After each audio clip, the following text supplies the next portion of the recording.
Today marks 50 years since the Fall of Saigon, essentially ending the nearly 2-decade-long Vietnam War. For one of 7 News' own, it was the beginning of an American dream at just 13 months old. Here's 7 News' anchor Victoria Sanchez. Oh, wow. Are my report cards, which I don't want to go through.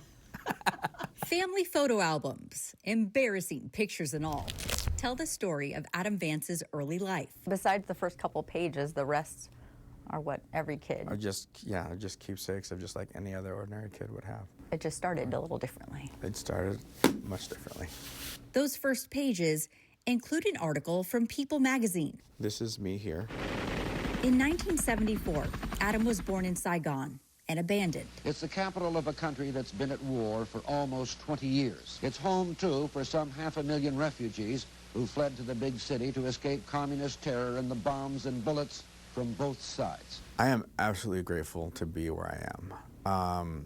I believe there's a purpose, in life, and everything happens for a reason.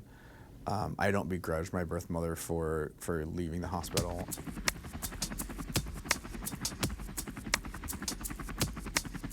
In April 1975, the fall of Saigon was imminent, and President Gerald Ford ordered the rescue of Vietnamese children and orphans. Yeah, I was one of the thousands of babies that evacuated out of South Vietnam during Operation Babylift.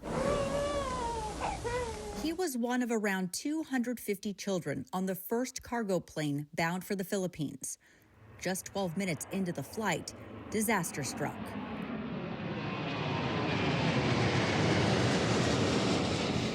And then the plane fell out of the sky after that. And you survived that.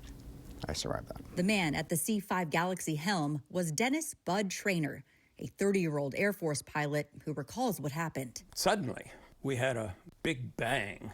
I don't know what's happened yet. People in the troop compartment said the back of the airplane's blown off. All right, you grab my camera, tripod.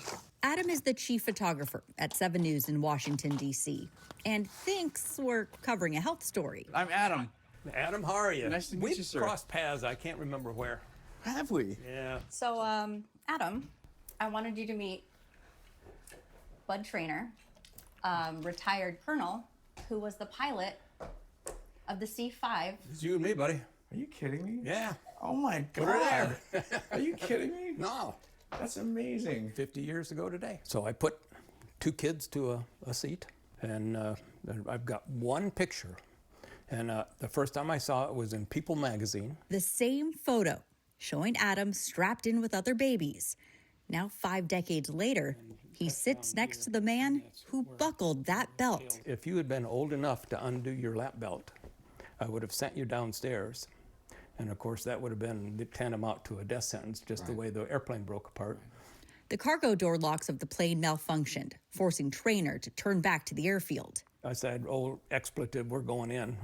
And of course, when I touched down, right then, the jump seat said, "Bud, we're going to make it." And I'm thinking, of course. Going back to invincible again. Right. The second touchdown ripped the cargo department away. I thought this was it.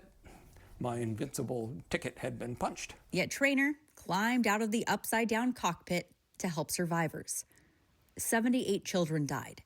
Adam was uninjured and adopted by a family in New Mexico. Today is not a day about me. It's a day about you all going on from and making the best of life from where you started back then. I will say that, to not completely correct you, but a large number of us wouldn't be here if it wasn't for you. With his storied past, Adam focuses on the present. I want my life to have purpose because I know what the alternative could have been. It's a pleasure. Great. Thank you so much. It's an honor to meet you. Well, I'm glad she brought you by. So am I. Thank you. Well, it wasn't that health story after all. No, I pulled a fast one on him. Yeah, what a powerful story. And to see what was remaining of that aircraft, that anyone survived, is really a miracle. Yes, and it was training. Bud Trainer's father was a pilot as well, taught him some things that he said in the moment when he knew that they were going down. He went back to what his dad said and saved lives. And you see it every day with Adam Vance, and the folks at home can just trust us on this. This is a guy who does embrace every day. He's optimistic, he's cheery, he relishes the moments, and what a great treat for both of those gentlemen to get that time together. Great job. Thank you. Really Thanks nice for piece. highlighting that, Victoria. Yeah.